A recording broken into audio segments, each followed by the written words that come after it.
kitu ambayo inaonekana it is impossible to people, inakuwa possible to God. Because I know in our mind unajiuliza hiki kitu kitafanyikaje. Amen.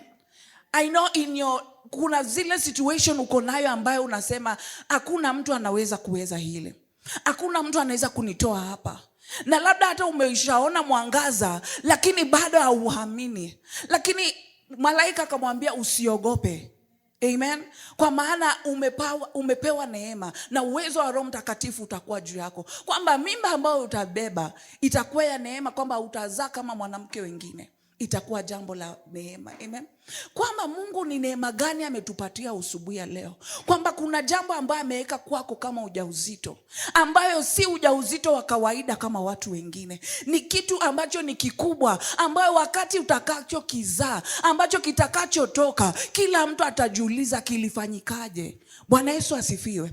It is something that you have been longing for, ambayo wakati itatendeka watu watasema how. It was not possible for Mary to conceive, kwa sababu hakukuwa amekutana na Joseph. Lakini ni kwa neema ya Mungu ambaye alimwezesha. Kwamba yale mambo ambayo Mungu anaenda kufanya katika maisha yako, watu watajiuliza ilifanyikaje. Bwana Yesu asifiwe. Ni jambo ambalo people will ask, imefanyika aje? Kitu ambacho kitazalika kwako kitakuwa kitu tofauti. Bwana Yesu asifiwe. Ndio maana asubuhi leo Bwana anasema do not be afraid, because what I am giving you is special. Kama watu wengine walianza vitu ni kawaida, lakini yako itakuwa ni kitu kikubwa. Yako itakuwa kitu ambayo itashangaza watu. Bwana Yesu asifiwe. Itakuwa kitu ambacho watu hawataelewa imefanyikaje. Bwana Yesu asifiwe.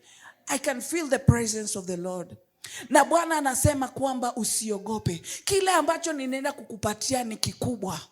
Amen. Lakini anaona kwamba kuna kiwoga ambacho kimekuja. Unasema je, itafanyikaje? Je, itakuwa?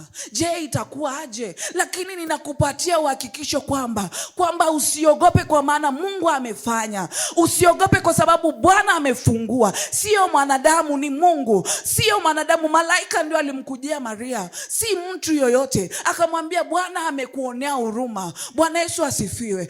Inaweza kuwa umekaa miaka mingi, lakini wakati huu Bwana atafanya tofauti, na baraka yako itakuwa tofauti ya wale ambao walitangulia. Kutangulia sio kufika, lakini baraka yako imekuja. Na Bwana anasema usiogope, kwa maana miaka iliyoliwa na nzige Bwana anairejesha. Tena atairejesha kwa hali iliyokuu. Amen.